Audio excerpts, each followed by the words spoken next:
Hey everybody, welcome to Logic 10.7.3. This new update is actually kind of a big deal in some ways, but for most people I think it's just a normal bug squashing update. For the first thing I want to talk about, if you're doing spatial audio with this and getting your music up onto Apple Music, this is a must-have update. And that's because you can now use some of the Apple earphones, the AirPods Max, AirPods Pro, the AirPods third generation, and the Beats Fit Pro. And you can actually do dynamic head tracking with them. So you can actually hear what it's going to sound like using one of those devices. On top of that, you can now monitor through the Apple binaural renderer. This is what Apple Music is using when you stream their spatial audio. So anybody who's doing music for Apple Music in the spatial audio format, you need to have this update. And the update itself requires a couple things. One, you have to update to the very latest Monterey, which is 12.3 currently, and the Logic Pro 10.7.3. With those two things together, then you can actually start using some of these new spatial tools. I will say it's not perfect, even with all of that. I've got my AirPods Pro in my ears right now.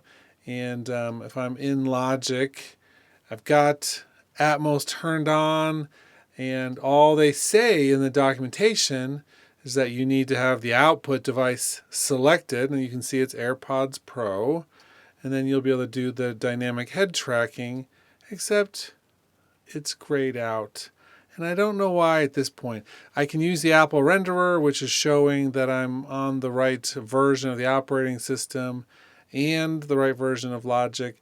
I'm on a Silicon Mac, which is the other requirement for this. I don't think you can be on anything else, but it might be that I'm just on the lowest model of Silicon, and so it might not work, which would be totally epic of Apple to do. But it is now there. If you're doing Atmos or spatial audio, then this becomes a really useful update. That's it for the really big new features. And then we have just a ton of smaller features. I would say there's actually a couple really important ones.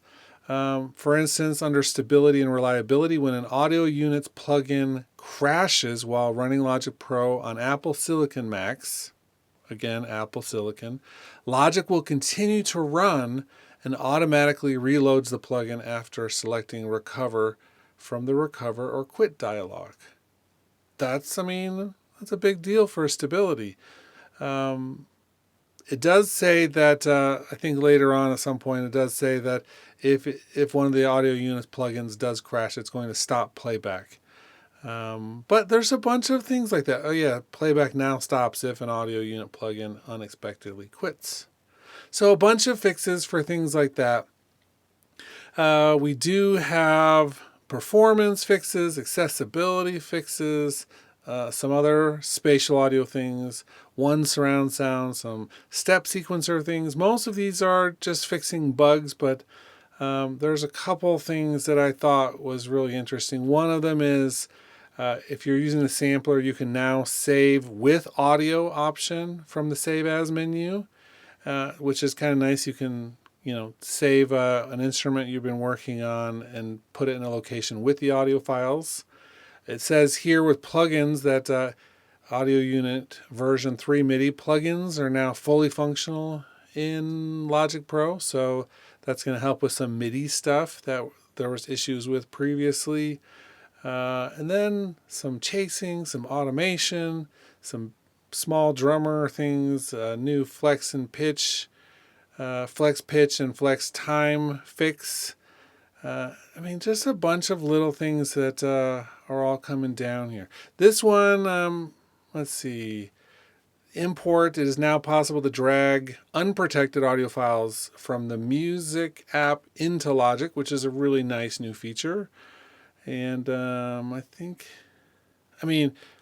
those of you who are using the high cut in the Broadway Big Dreamer pad patch, the smart controls fix. I mean, thank goodness for that, because I don't know what I was going to do since it was inverted. I digress. But, a bunch of editing and just general bug fixes. So, nothing too revolutionary except the first part with spatial audio.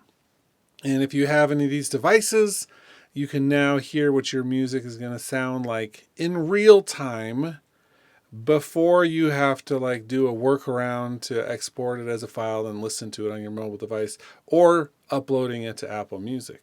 And so I think that this is going to be really useful for anyone who's doing spatial audio. And hopefully you're not having the same issue I am with your AirPods Pro not working fully. I'm hoping that something will come out on why that is, and maybe other people are having a similar issue, or maybe I'll shut the computer off for the night and just see if it works in the morning. But you never know. Anyway, hope that some of these bug fixes, check out the list. I'll put that in the description below so you can actually see it, and hopefully something on this list will fix something that you're doing. But just know you have to be on 12. Well, some of the features in here have to be on 12.3. I don't think you have to be on 12.3 to get the new version. Just not everything will work unless you are. Okay, that's it. Hope you had a great day, and I will talk to you all later.